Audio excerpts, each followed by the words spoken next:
अंतर्राष्ट्रीय बाजार में चल रही हलचल के बीच देश भर में पेट्रोल और डीजल के दाम लगातार बढ़ते जा रहे हैं, जिससे आम जनता की जेब पर दबाव बढ़ गया है। पिछले करीब 10 दिनों में तेल का दाम चौथी बार बढ़ा दिया गया है। इस नई बढ़ोतरी के बाद देश के मुख्य महानगरों में पेट्रोल और डीजल के दाम 100 से ऊपर पहुंच गए हैं। धीरे धीरे વધારો કર્યો છે। ક્રૂડ ઓઇલનો ભાવ બહુ વધ્યો છે।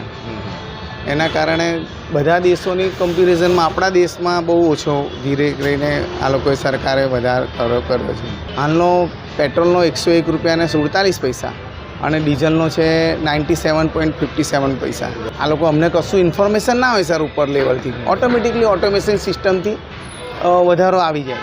આપણા સીએમ પણ એવું કહે છે કે આવું પેટ્રોલ डीजल की कोई अछत पड़वानी नहीं।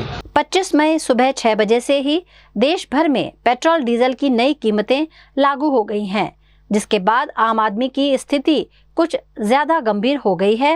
इस मामले सामाजिक कार्यकर्ता ने सरकार पर तंज कसा है। खरेखर आज 2 રૂપિયાને ઉપર પૈસા વધ્યા છે, પણ એ મોંઘવારીનો માર તો આપણે સહન કરવાની જરૂર છે।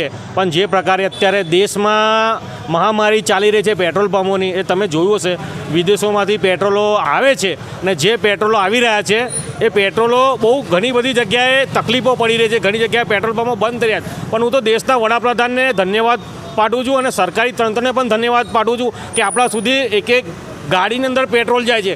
ખરેખર ધારે તો એક દિવસનું લોકડાઉન લગાવી દે, એક દિવસ પેટ્રોલ મળશે ને 2 દિવસ નહીં મળે, પણ આપણી સરકાર એટલી સક્ષમ છે કે હર રોજ પેટ્રોલ પંપ પર પેટ્રોલ મળે છે। એટલે હું ધન્યવાદ પાઠવું છું અને ભલે 200 થી 300 રૂપિયા પેટ્રોલ વધશે, પણ દેશ હિતમાં છે એટલે અમે પેટ્રોલ ભરાવીશું।